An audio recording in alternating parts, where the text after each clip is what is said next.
to those joining me live and to those that'll be joining me on Archive DStyle here. If you're listening on Archive, take a moment and throw a jab at that like button. I went ahead and I did my sound check on my headset. We are ready to rock. All right.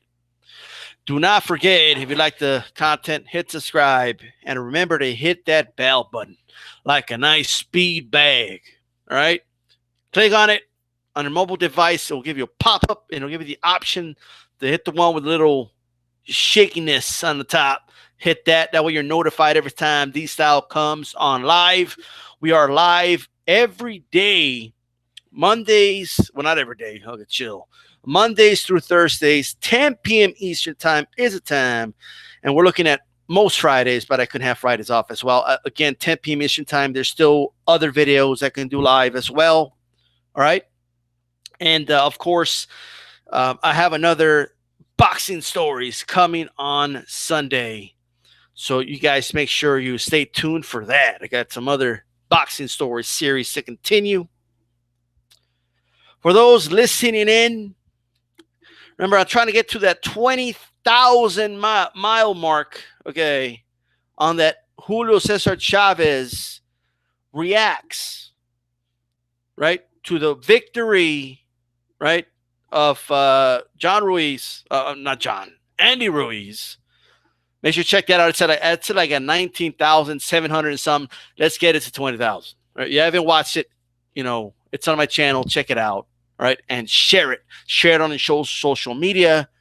Share it on YouTube, whatever it is. Share it with a friend. Let's get it to 20,000. Another thing, this is, and by the way, I have some other translation videos. Check those out as well, especially new subscribers. Check that out. All right.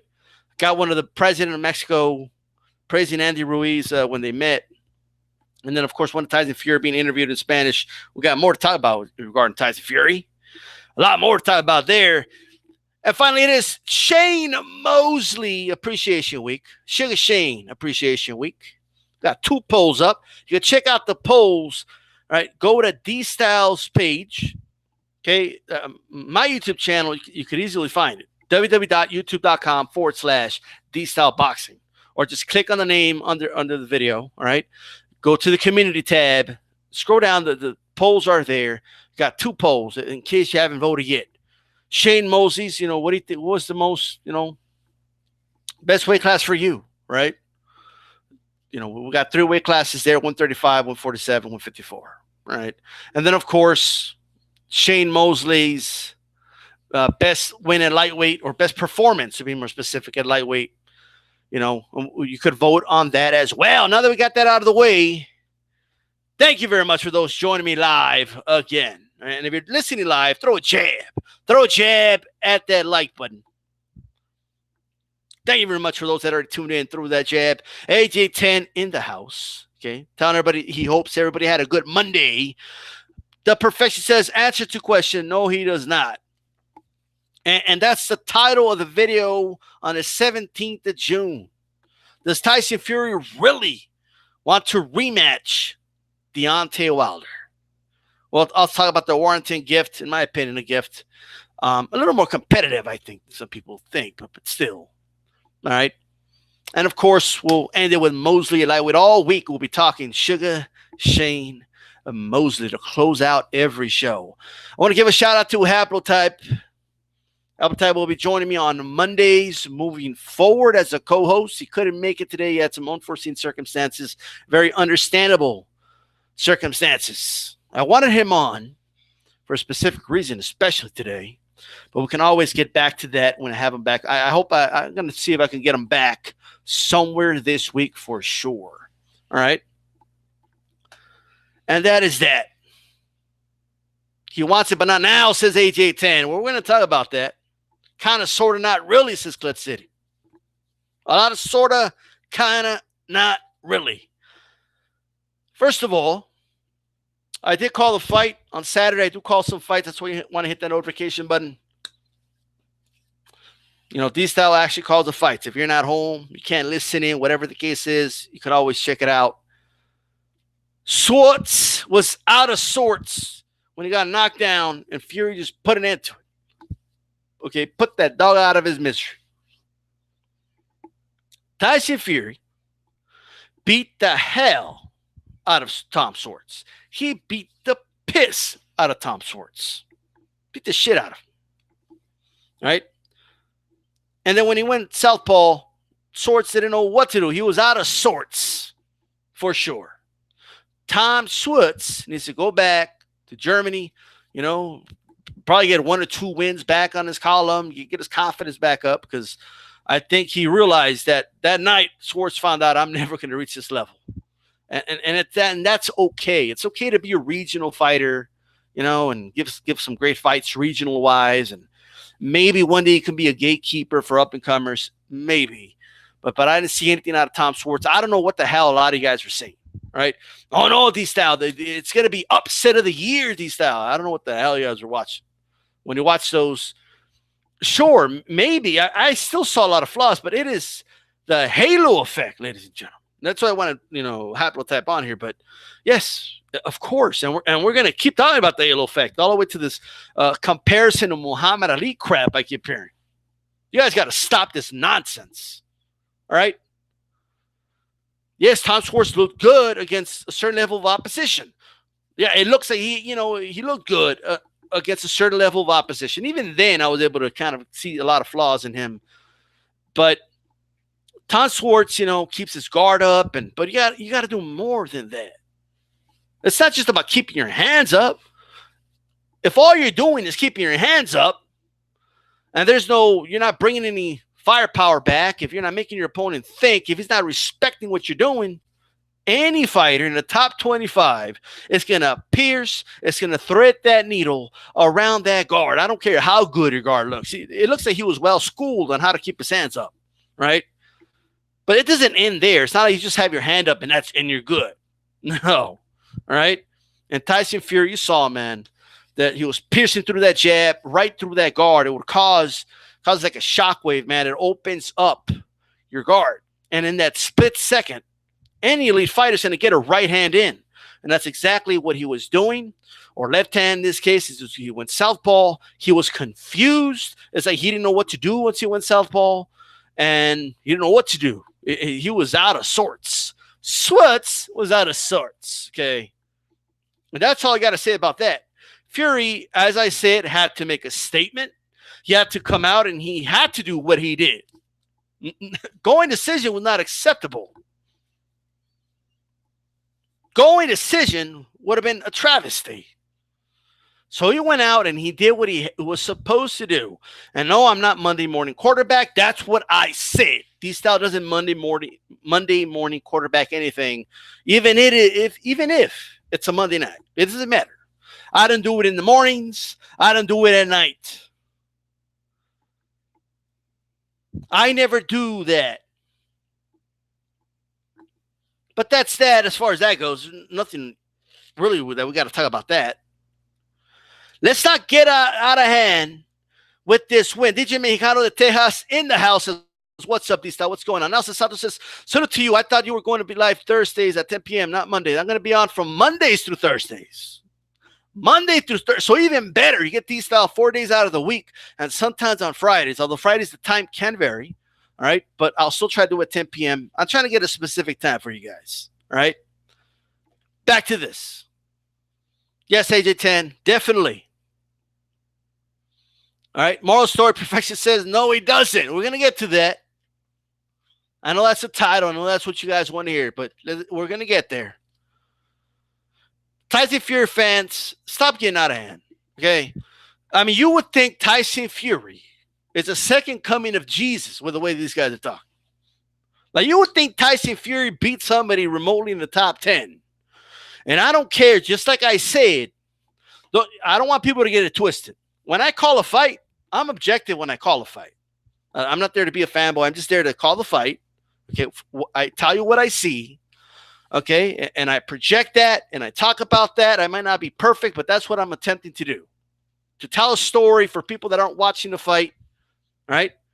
So just because you hear me, praising something Tyson Fury is doing, how he's out working, don't get that twisted. Some of you guys got to listen to what I said after that.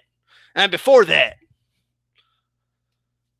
I said shame on the WBO for putting this man, okay, for ranking this man number 2. Shame on it. And it's one of the reasons we've got to get rid of all these sanctioning bodies, but that's another story. Okay, that's another. We've been hammering that shit home. We've had Blood talking about that for 10 years. Nobody wants to listen. Shout out to Blood Boxing, by the way. Nobody wants to listen. Okay.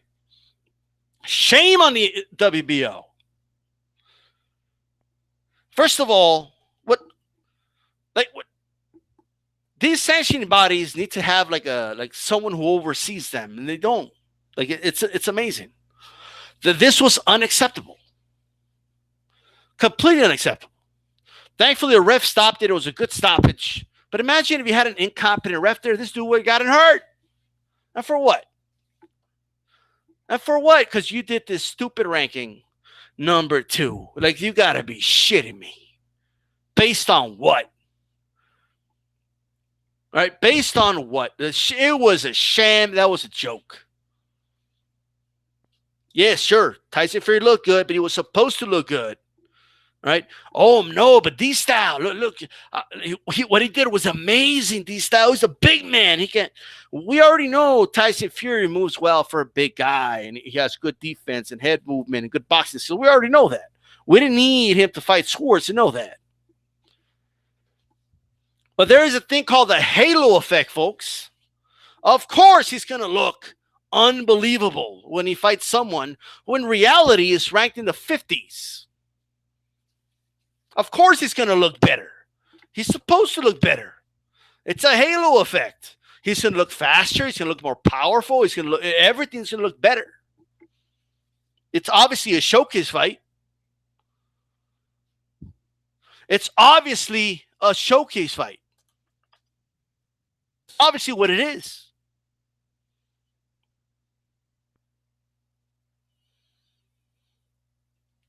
All right? A halo effect is a cognitive bias in which an observer's overall impression of a person, company, brand, or product influences the observer's feelings and thoughts about the entity, character, or properties. Right? It was named by psychologist Edward Thorndike in reference to a person being perceived as having a halo. Right? But it was a halo effect. Of course he looks that way. And then you got ESPN.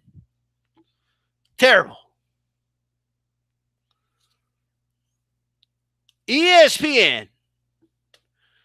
I mean, could Andre Ward, Timothy Bradley, all of them, Tessitore. Look, one thing I love about calling the fights, I have my headset on. I'm not hearing what the fuck they're saying. All right? I don't know what the fuck they're talking about. I don't know what they're saying, but I went back and I listened, and then I listened to some stuff afterwards. And then they do this thing called confirmation bias.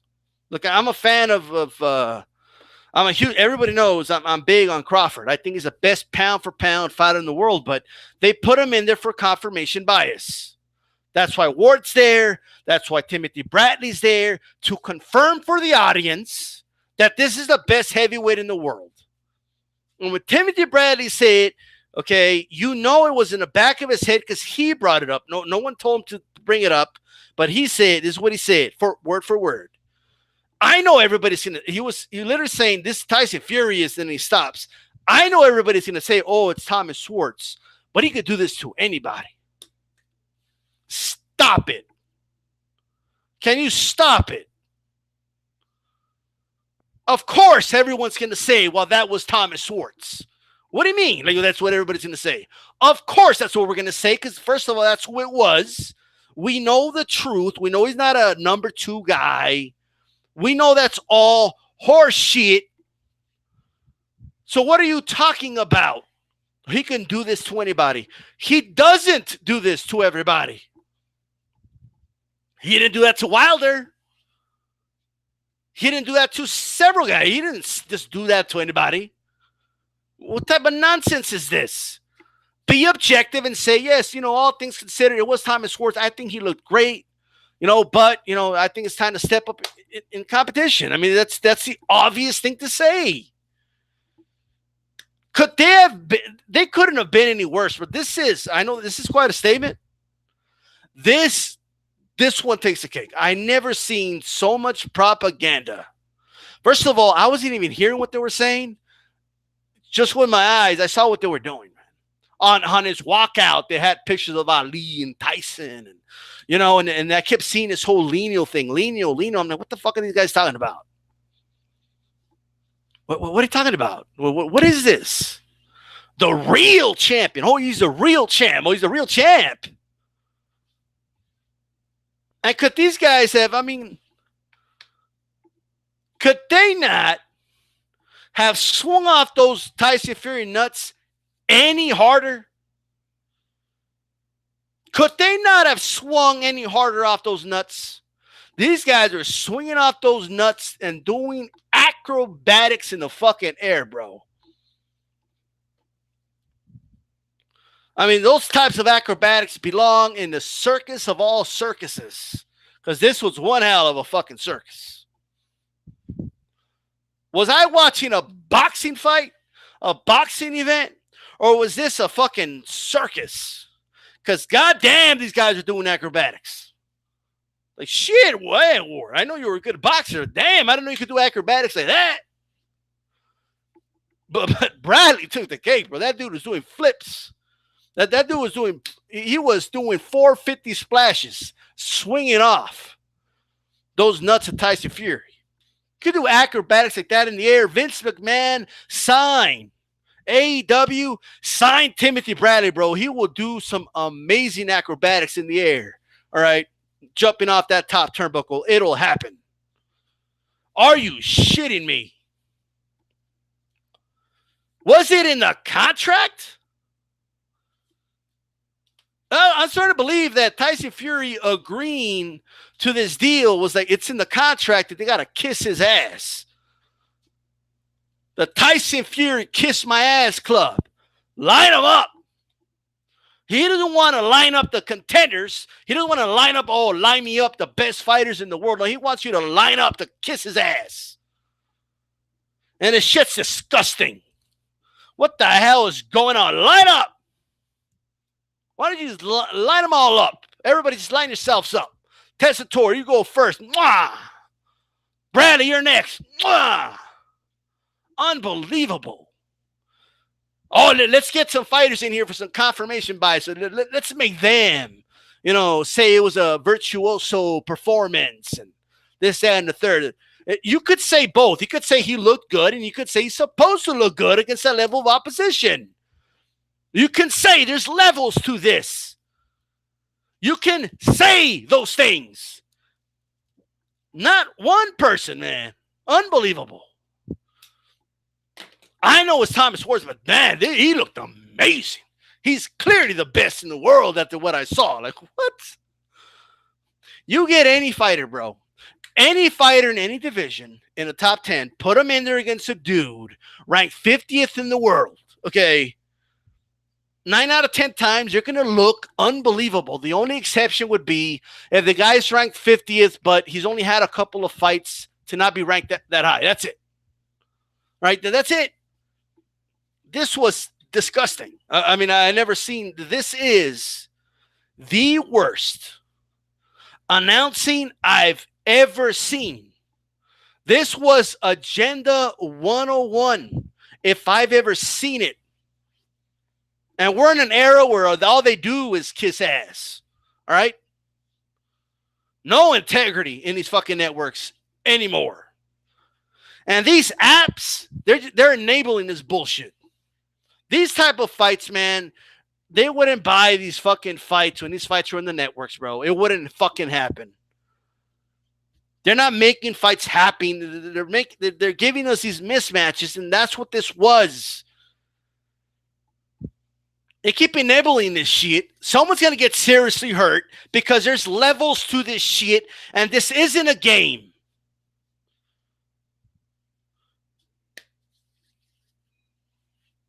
You want to swing off the nuts, make them earn the swinging off the nuts.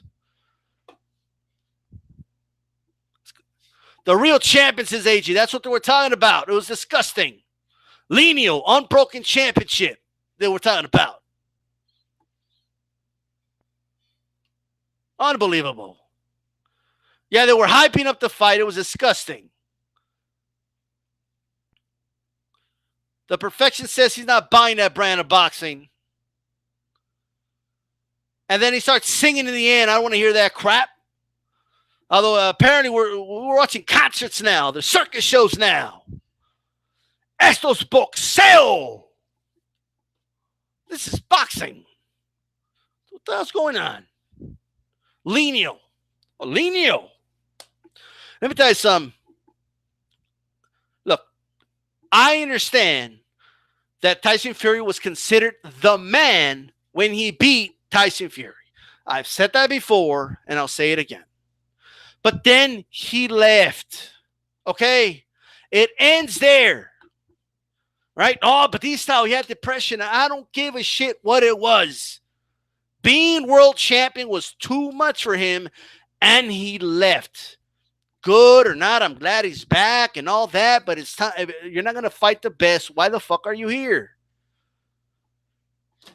He's comfortable doing what he's doing now. Are you going to be comfortable being champion? I don't know, but first you got to be champion again.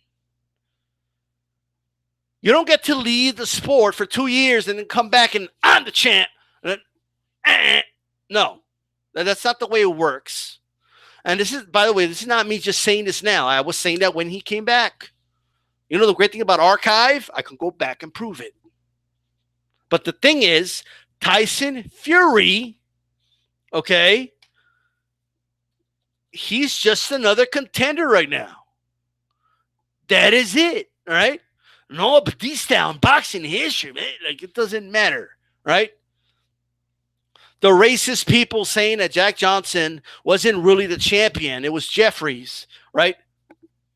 Okay, no, Johnson was the champion. Them saying he wasn't the real champion was just them being racist. So stop giving me this bull crap. He didn't become the real champion when he beat Jeffries. He was already the champion.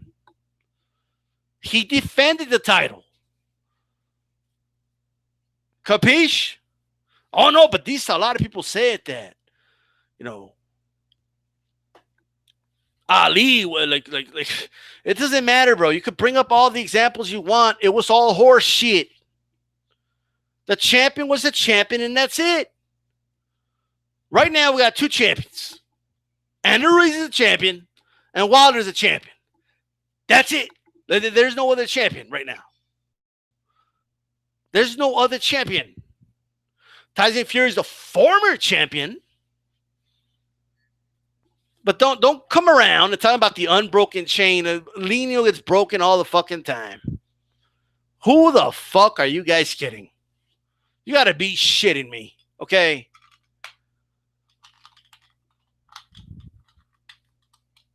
You don't necessarily have to collect all the belts to be the quote-unquote man. You know, it can be kind of just obvious.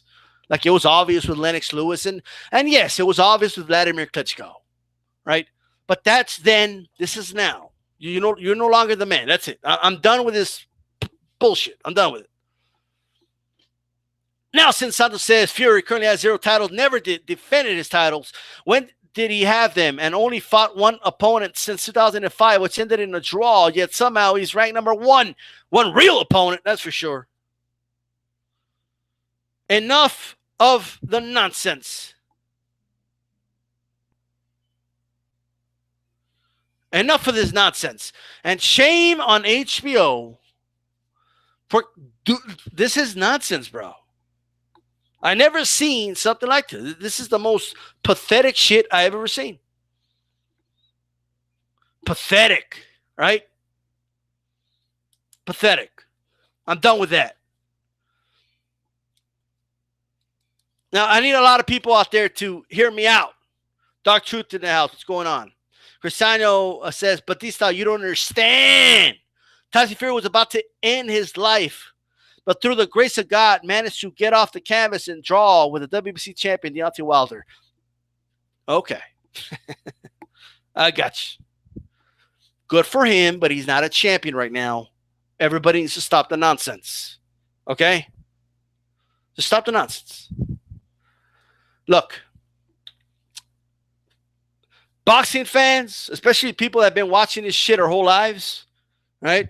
We're not fucking around. Like we're very passionate about this sport. All right.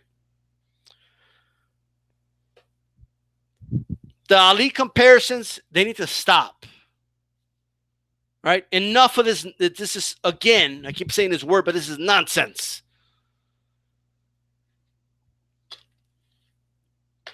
That he's the Ali of this era, and that, oh, he's just like Ali. Like, enough. I saw Bob Arum do it at the press conference. Teofimo Lopez talking about this. Enough. You don't just get to be put like up there. Even if you don't mean it that way, it doesn't fucking matter, right? Enough.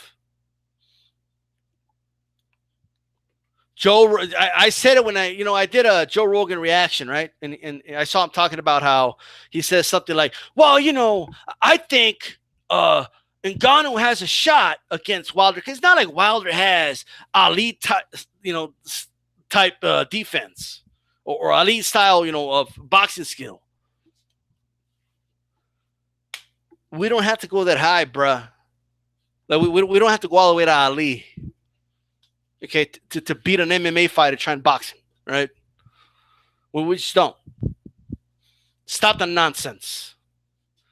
Okay, I'm tired of this nonsense. Have respect for these boxing legends, all right? And that's all I got to say about that.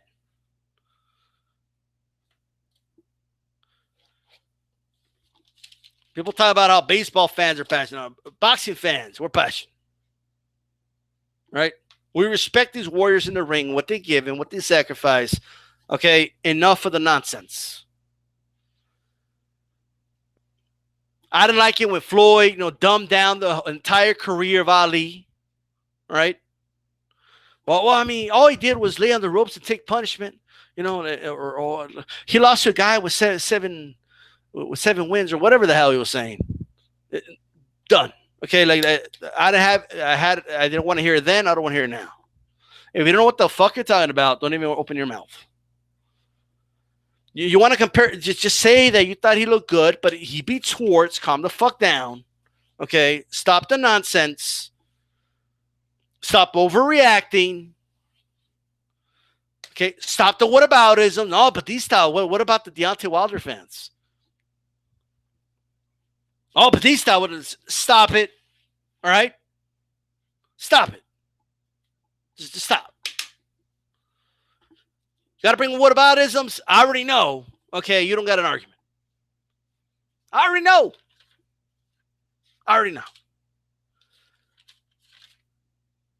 So does he want to fight him again? I'm having a strong suspicion that he doesn't. But he has to if he wants to be the champ. He has to fight Ruiz even if he wants to be the champ, or AJ if he wins a rematch. But he's not going to be a champ just because ESPN. He can be the ESPN champion. Why don't you just make a belt from ESPN? You can just give it to him. Call him the ESPN. You guys call him champion if you want. But he's not going to be a world champion. Not until he takes that belt, snatches that belt from somebody. And you want to fight Wilder again? First of all, I want to give thanks to God and this, that, and the third. Nothing wrong with that, but that's what he said. And then he said, I'm going to have another fight. And then he talked about how he feels good now. He didn't have a long layoff. And then we'll be looking for Wilder next year. And the belt, the green belt.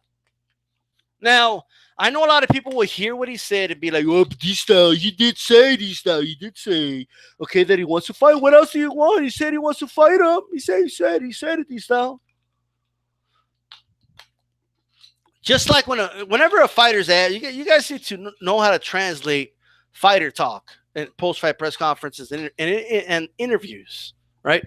No one has ever said, no, I don't want to fight that guy. I'm kind of scared. Like, they're not going to say that. They're not going to say, no, I don't want the rematch. They're not going to say that, okay? They're going to try and make it seem like they answered it, okay? But they really didn't. And you got to look, first of all, at the order in which, okay, they approach something. If he wanted to fight Wilder, okay, he would have said, Absolutely, I want to fight Wilder again, right? But just let me take a moment. Let me thank God. Okay, I just want to get another fight underway, and then I'll fight Wilder next. He would have answered it directly. He didn't do that. Okay, he didn't do that. Just like when fighters used to, and he almost brought up the old, oh well, Bob Arum's a promoter, I'm just a fighter, and all that other nonsense that we used to hear all the time. Just like when the fighters asked, whenever a fighter's asked, hey, do you want to fight so and so? Do you? I'll fight anybody, all comers. It doesn't matter who it is, right? They're avoiding the question. Oh, no, but this time he said anybody. That guy's included with everybody. No. If they want to fight somebody directly and they're being asked specifically about a fighter, they will make it very clear that they want to fight that specific fighter. They're not going to go plural. You go plural, you don't really want that fight. You don't really want that work, right? You want to be able to say, hey, I did. I said everybody. He's included with everybody. But you're not going to fool me. You're not going to fool me. They brought up undisputed. Unbelievable. He's defending the lineal. Only title that matters. This unbelievable. I agree, Boxing Dialogue. This fight should be happening this year. This year. You should be saying, I want him next. If he really wanted Wilder, he would be saying, oh, yeah, I want the winner, Wilder Ortiz. Bring it on, he would have said. But he didn't say that. Or even Wilder. He didn't say that. He didn't say just Wilder. Whatever. Ortiz and Wilder or Wilder. He didn't say anything.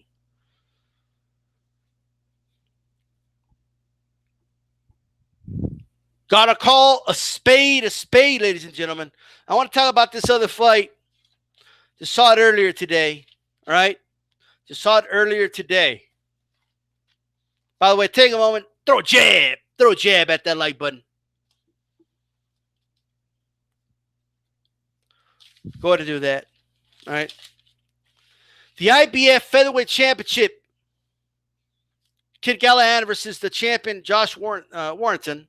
Galahad was coming in 26-0. Warrington was 28-0. It was Warrington's second defense. He's the one that took the belt from Shelby, who had 4 defenses before him. Right. A lot of holding in this fight. They were getting tangled up early for sure. Galahad, a lot of clinching in this fight. But it was strategic. Right, Warrington was doing a lot of set-up 1-2s, but he was missing a lot with the 1-2s, man. Right? I did watch some highlights, and I swear to God, bro, they conveniently skipped a lot of rounds in those highlights. Don't watch the highlights of Warrington versus Kid Galahad unless you've already watched the fight, because you will come off thinking that it was like Warrington went away with it. Okay? Just don't do it. These highlight videos are very misleading, right? Of course, it's going to look like Warrington was landing straights all day when all you're showing is him landing the straights, okay? But he was missing a lot of them. His timing was very off. Galahad did some good work inside. There was some clashing of heads, of course. Galahad was the aggressor early, but there was some switching of aggression here. We'll talk about that in a little bit. A lot of inside work in this fight. The ref did let them, although he was kind of being stern at times, but the ref did let him fight a little bit on the inside. I did like that. All right? I really did. I liked that a lot. But Warrington did get better with the jab, and his timing got better in the second half of the fight. He got more aggressive, right? Galahad, again, I think his body work really went unnoticed a lot, especially with the judges, because they were not giving him credit for that body work. Right, Warrington, of course, was getting hit a lot by that Kid Galahad was boxing southpaw. I gotta tell you, man, that left straight was landing, and it was landing clean. You know, I think he was coming away with rounds, especially with the work he was doing on the inside. It's, a lot of inside fighting again, continued in the fight. There was a lot of exchange of motion. Okay, let me explain what I mean by that. That's where two the trajectory of who's being or who's establishing themselves as the aggressor, okay, is not clear. There's a lot of ebb and flow in the fight, right? Both of them are circling the ring at times. At one point, one guy's being the bull, the other guy's being the matador, and vice versa, and constantly switches. I saw that a lot in this fight. All right. This fight was fought a lot in the mid-range and in the trenches a lot. Again, you could say I personally liked it. It wasn't like the Hart, Barrera fight for sure, which I'm not even going to talk about here. That fight was atrocious. And I think even if you argue Hart won that fight, it was a lot closer than the scorecards say. All right. I'm just going to say that about that fight. All right. So a lot of short shots landed by both guys, man. Warrington did end, being the aggressor around the 11th round. I did see Callahan winning this fight, man. Right? I saw him winning this fight. I think he outworked Warrington at times. You could argue maybe he made it ugly at times, but nonetheless, I think his a lot of what it did just went unnoticed. It's not highlight quality stuff because you have to actually watch the entire fight to appreciate what it did in this fight. But here's what I want to talk about. Right? Here's what I want to say. Right. What's up, Clifton Bronson in the house? Neutral Naturals is 117, 111 Warrington. Is that how you scored it, or is that what are you talking about? Got a fight, bro. I watched the whole thing. It was horrible to watch. Yeah, I mean, I'm not saying it was the most exciting fight, but I think Callahan did what he had to do. The ref should have took a point from Callahan. Too much holding and not active. Didn't move enough on the outside. Well, it's that was his game, man, to keep it in the trenches and make Warrington uncomfortable. I can't blame him. If you want to blame the ref for that, then but Warrington was doing his fair share of clinching one arm, hitting with the other, and he did it a lot himself later in the fights. It's not like like Kid Callahan's and take the full, blame here, okay? But I slightly scored it for Kid Callahan, right? I had him winning that fight, but he didn't win. But here's what I want to talk about, okay? What I really want to talk about regarding this fight. These two guys are in trouble, all right? First of all, I mean, they're good fighters, man, but let's get that Leo Santa Cruz fight with them. I like to see that. Gary Russell, I think, beats any of these two guys. I feel the same way with Leo Santa Cruz. I think Oscar Valdez has a really good shot against both guys. Even Jesse Maldonado trying to make a comeback can give both guys really tough fights. Both these guys are going to have a lot of trouble, okay, on the inside against some of these Mexican fighters in that weight class, okay? Another fighter that they can see is the Emmanuel Navarrete, okay, who's definitely going to move up sooner than later. I mean, he's too big for 120, okay? I think that guy's going to be more – he's a guy that just beat Isaac Dogbe, so look out for him. I think I think these two guys will have a lot of trouble with him too, from what I saw, right? I mean, it's nice. You had your little domestic fight, but it is time to expand and start fighting some world-class fighters, right? And by world-class, I'm not saying – these two aren't world-class fighters, but, someone outside. So I should reword that. Someone outside of their content, okay? They're going to have a lot of trouble here. On the inside, they're going to have a lot of trouble. They're not going to get away with that holding with some of these fighters. They're just not, right? The pace of the fight, I can see a lot of these fighters bringing up, like a Leo Santa Cruz, picking up the pace. I can see a Gary Russell really just outboxing the shit out of him, right? I think he beats both these guys. Okay, Valdez is, I agree. You could chill out with the brawling, but I'll tell you what, though. Unless they catch him when he's already, done, when he's got nothing left, which could happen, especially in the lower weight classes. If they catch him now, though, I think they're in trouble, bro. I think Valdez beats any of these two guys, okay? Call it whatever you say. I think he does it, all right? And that's what I got to say about that. That's all I got to say about that. It was nice. It's cool. But I think these guys can go over there and make some noise, man. Some of the fighters I mentioned, but that's what I want to see. All right, let's get this division hot here. I think it's a hot division, but they got to start fighting each other. All right, that's what I think. Shakur Stevenson beats Warrington. Yeah, man. I mean, Shakur Stevenson, he's there. I can see that too, actually. Yes, I can definitely see that. All right. That's that. That is that. Oh, daily reminder that this is Sugar Shane Appreciation Week. Remember to vote on the polls. Remember to vote on the polls. All right. Right now, we have one poll. You could go to my channel, www.youtube.com/DStyleBoxing, or just click on DStyleBoxing down below, right? And go to community. Sugar Shane Mosley Appreciation Week polls. Most memorable weight class to you for Sugar Shane. Lightweight, welterweight, or junior middleweight. That's 135, 147, 154. Right? And then, of course, another poll. Which was Shane Mosley's best performance at lightweight? We got Philip Holiday, Jesse James Leha, Golden Johnson, and John Molina. We got 39 votes right there with that one. The Jesse James Leha is leading with 49% of the vote. And right now, it's a close between welterweight and lightweight in the other poll, 42%, 50% respectfully. Right?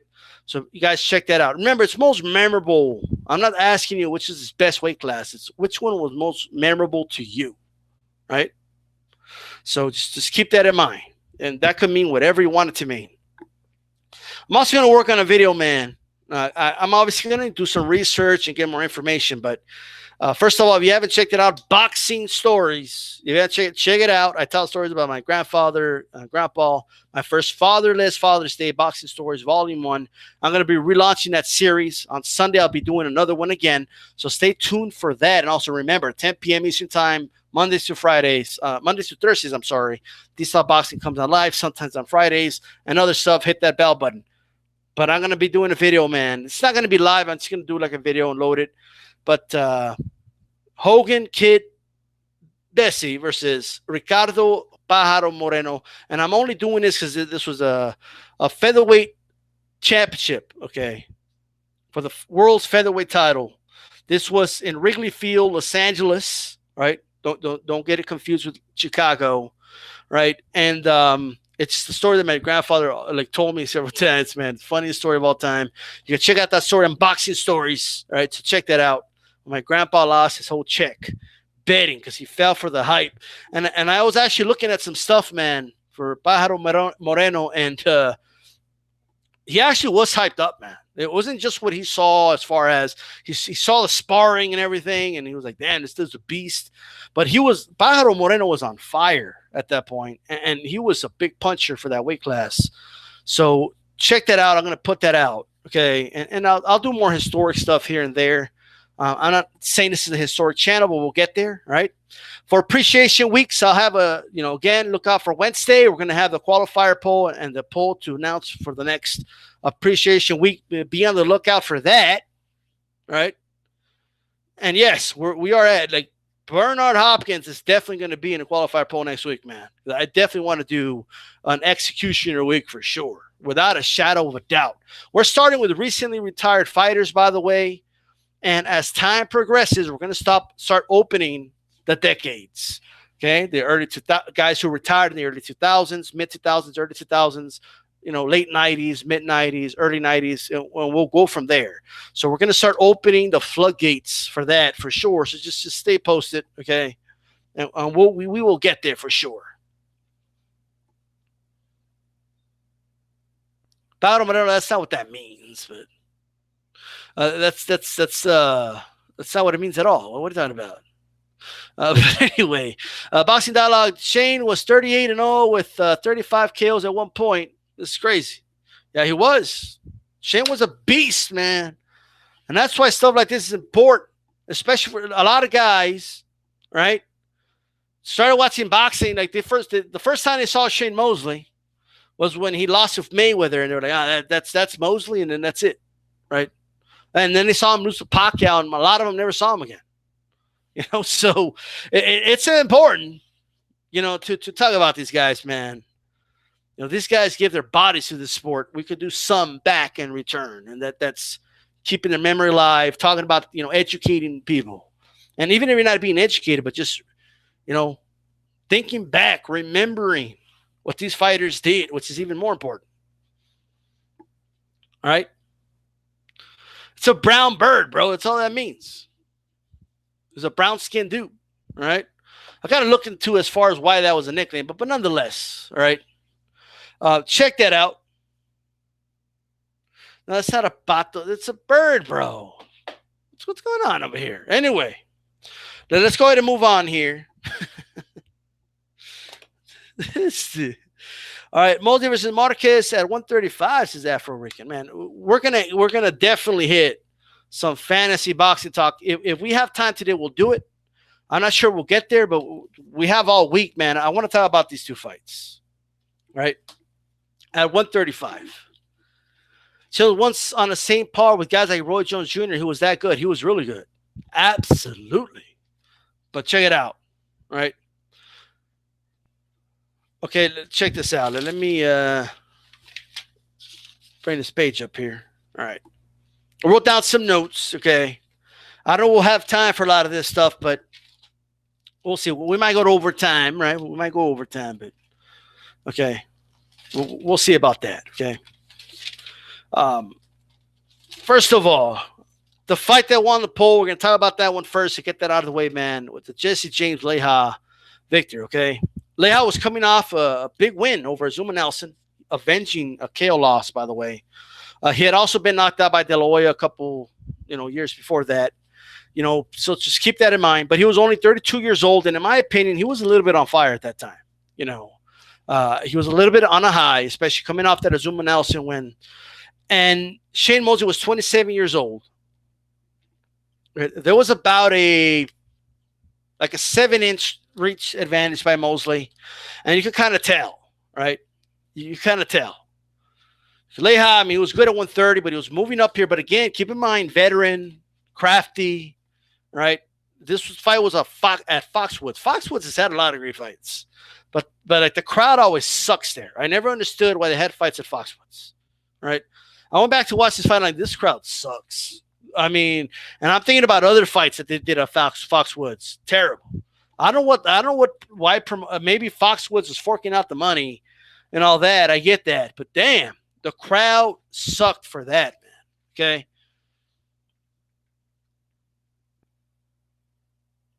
Boxing Dollars, I never heard about him. Whatever, I just looked him up, and holy crap, 59 of his 60 wins were by KO. Absolutely. Now I know. Because my grandfather said he saw him live a couple times. He saw him sparring. He was like, man, this dude, he's going to win the championship. But no, bro. No. Bessie came in and boom, boom, pow. All right, anyway. Dude was from Nigeria, by the way. Got that wrong. But still. Let me tell you something, man. What stands out of lightweight is the combination of speed and power, okay? Mosley's hands are really, really fast. Really fast. But they were powerful, man. Right? Sometimes he would just flick the jab, and then boom, boom, boom, he would come in, man. Powerful shots. And the way he would mix it up, sometimes he would just lead with the right hand, and he would just throw it. Okay, sometimes he would kind of feint the lead hand, and then as soon as the fighter reacted to it, boom, then throw it. He mixed that up. Sometimes he would he used the jab was used a lot less as a rangefinder, like he did at welterweight, right? He still used it as a rangefinder at time, but man, it was a lot stiffer, a lot faster, and a lot sharper at welterweight, at lightweight. I'm sorry, for sure. That's the first thing that stood out. Other thing, Leija was so overwhelmed. Leija didn't know what to do, right? Other than grind it and just fight back, which is all he could do. Okay, that stood out. Mosley's leaping hook has always been great, but the leaping hook definitely stood out. This dude would lead with a leaping hook, but he timed it. He would figure out the fighter's timing first, and then he would utilize it, man. And sometimes he would follow up with it as well. Just unbelievable. Frustrated Leija in that fight. The jab of Mosley was just, unbelievable. Okay, just unbelievable. The right, sometimes you see fighters do like a jab cross. Mosley, one thing I noticed in this fight anyway, I noticed, I didn't notice it so much in the other fight I saw, but in this fight specifically against Leija, he would lead with the right hand and then go jab. Okay, and then right hand again. So it's like he would lead with the right hand, and then he would go to a jab, jab, and then cross, right? And the one thing he would do is he would go right, jab, jab. If it wasn't a good position, he wouldn't throw the right hand. He would back up, all right? But if he was in that good position, he would throw the right hand. Really smart, good ring IQ in that ring. That was an unbelievable win. Okay, unbelievable. Power and speed. I mean, that's a common. That's explosion. This dude was explosive at that weight class. Leha did make it a little rough. Again, like I said, he's a crafty fighter with a lot of experience. Okay, he was roughing up Mosley a little bit. This is where Mosley's experience, right? You know, all those years, you know, sparring the Mexican with Mexicans and sparring that's in gyms. That's where it all paid off for Mosley, right? That's where that all came together. He was able to handle that without a problem. All right. Leha landed some right hands here and there. Mosley was landing these beautiful body shots. And I had forgotten this happened. So it's always good to look back at these fights. Mosley got a point taken away. I think 2 points, actually. Got taken away when he was landing like perfect body shots. They were not low whatsoever.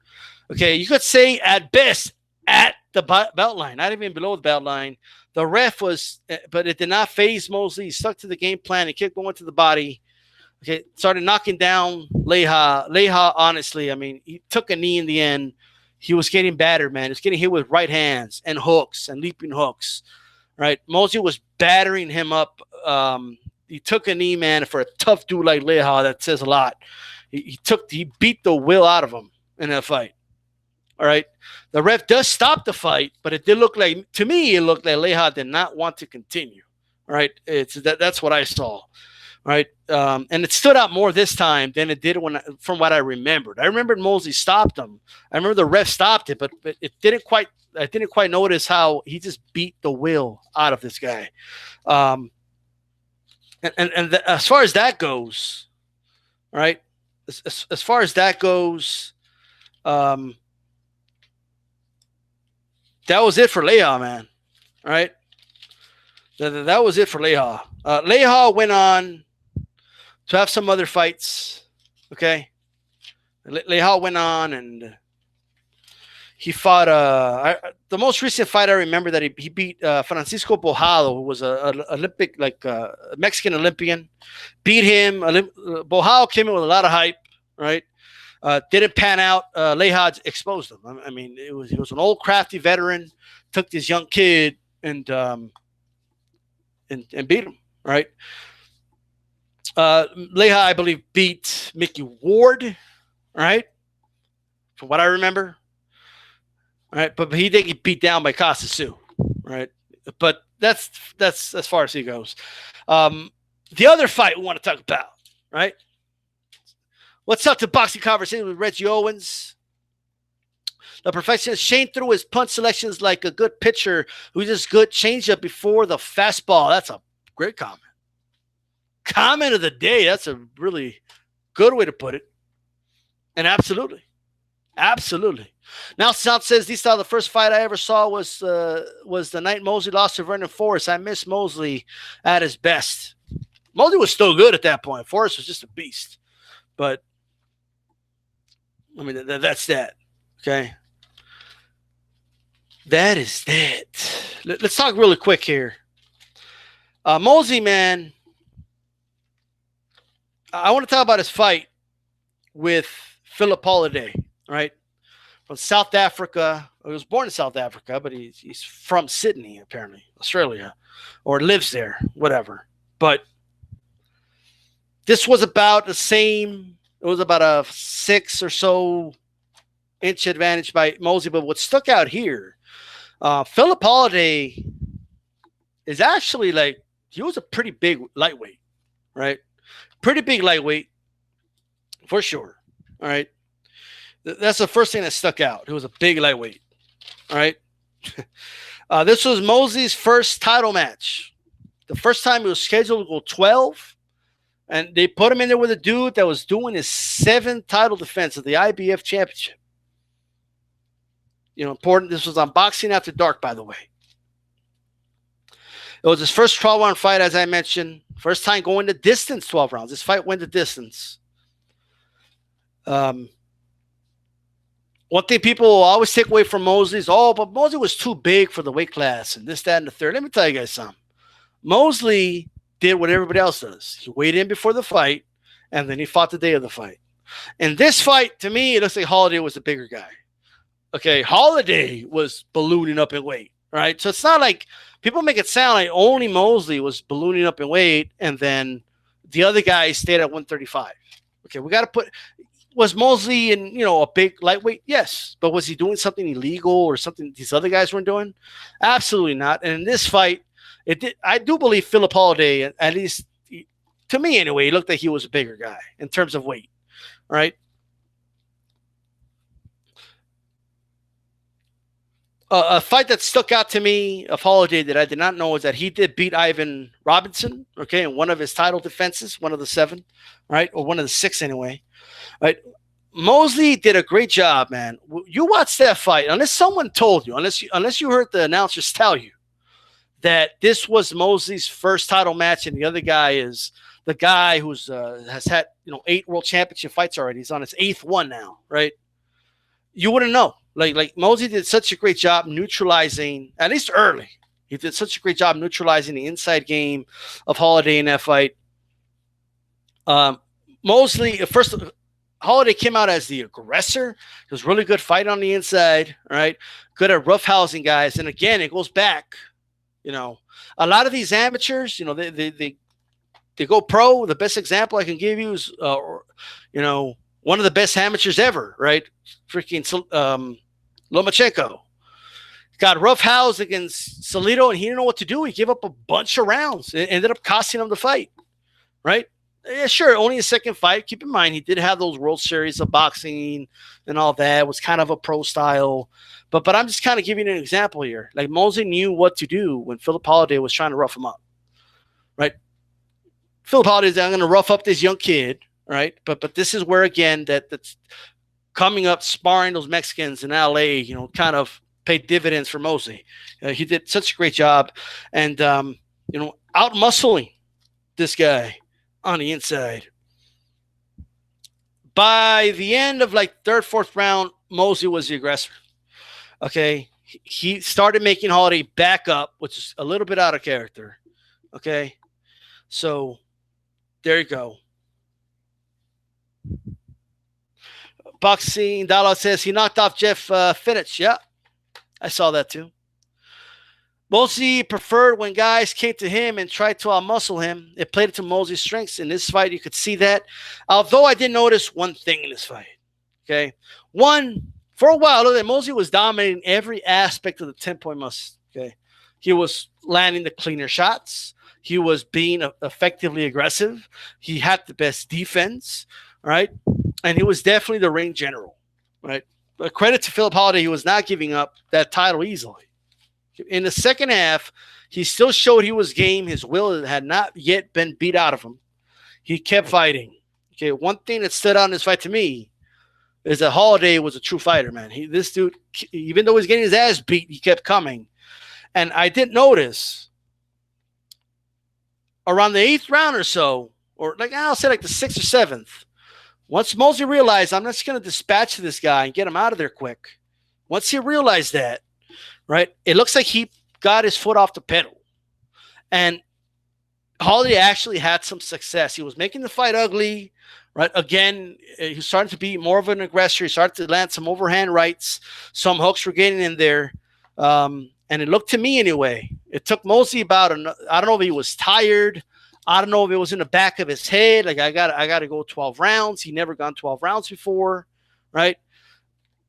His corner was telling him, hey, you got to start throwing combinations. So I just think being his first fight, and Holiday, again, he had done this, okay, this was a 7th title defense. He's used to going a distance without a problem, right? So at the end of the day, I think that was in Mosley's head, I think. Mosley started to throw combinations again around the 8th round, right? But the 9th round, Holiday started tiring out, had no more body. He just had no more sting in his punches. He was still landing on Mosley. He was still coming forward when he could, but he was just getting out muscled. He was out of sting and energy at that point. Aldo was pressuring. He was landing some body shots. But again, Mosley's body shots, you can actually hear them. They were thudding, right? And but Mosley definitely, you know, he looked like he was glad that the fight was over when it was over, because this guy he was not going to just let go of the belt, right? Like, they brought him in to make this young star look spectacular, and he was like, nah, if he's going to take this belt from me, I'm going to make him work for it. And he did. He made him work for this belt, you know. And you could say probably not Mosley's best performance, but, you know, put in perspective, first ever title shot against an experienced, you know, title holder, had never gone to 12. So was that in his head or not? I don't know. But after this, I think Mosley realized, hey, I'm good. I can go 12 hard rounds. You know, so for Mosley's career, I think this fight taught him a lot from what I saw. You know, I think he learned that he can go the full 12. He learned I still had more energy than this guy that has been doing it longer than me at the distance. You know, and I think it played dividends for him. And that's that. All right. Man, I wanted to do some fantasy fights. I really did. Yeah, Mosley fought Shaq. We'll probably talk about that. He knocked him down too. Shit was funny. Mosley was beating the shit out of Shaq. It was funny to watch, man. It was like a penguin beating up a polar bear. All right, but tomorrow, look out for we're gonna be doing another poll tonight. Stay on the lookout for that. Go vote on those polls, guys. Keep looking at the community pages. I want to thank everybody that joined me live. All right. Before I go, make sure you throw a jab at that like button. I will be time-stamping everything. All right. That we can always come back if you ever want to listen to whoever's watching the archive and all that. You know, I only want to listen to this, whatever it is. I'll timestamp it when I start talking Mosley. Okay. Remember to check out Boxing Stories and look out for Boxing Stories Volume 2, right? Coming up. You guys look out for that. Tomorrow I want to do some, before we start talking about welterweight and all that in the coming weeks, I want to do some fantasy matchups with Mosley and I mean, you know which one? Mosley versus Casasu, man. Man, that would have been a fight. But not only that, man, at lightweight, I mean, Mosley against some of the best. Look, I'll put Shane Mosley against some of the best lightweights of all time. Right. Mosley was really good at lightweight, right? Don't get it twisted. And don't get this fight with Holiday twisted. It was his first title match, right? And they would have rematched. I think Mosley would have beaten him up pretty bad, right? But, you know, Mosley against Duran, Mosley against, I mean, some of the best lightweights of all time, man. This dude was that good. All right, so check him out. This is Sugar Shane Appreciation Week. All right, that's what this is. Now, damn, I forget how deep your boxing knowledge goes. Salute, he says. Let me tell you, man. The thing with if you love boxing, man, you know, just there's an archive out there, man. You just watch these fights, and they're unbelievable. All right. I appreciate the sentiment. Make sure you guys keep a lookout for those polls, right? Make sure you just do that, right? Multi Chavez at 135. Ooh, man. A lot of great fights, man. A lot of great fights. Even at 147, when Mosley had just moved up. But, yeah. Don't get those losses to Vernon Forrest Twist. Forrest just had his number. That's all that was, all right? And, yes, we're going to get to that fight that felt like justice when he beat Margarito. Anyways, guys, I'm going to wrap this up. All right, trying to keep these, you know, an hour or so. So, Boxing Conversation with Reggie Owens. Salute to you. This is DStyleBoxing. For those that came in late, go back to archive and check out the rest. Keep it boxing. I'm out.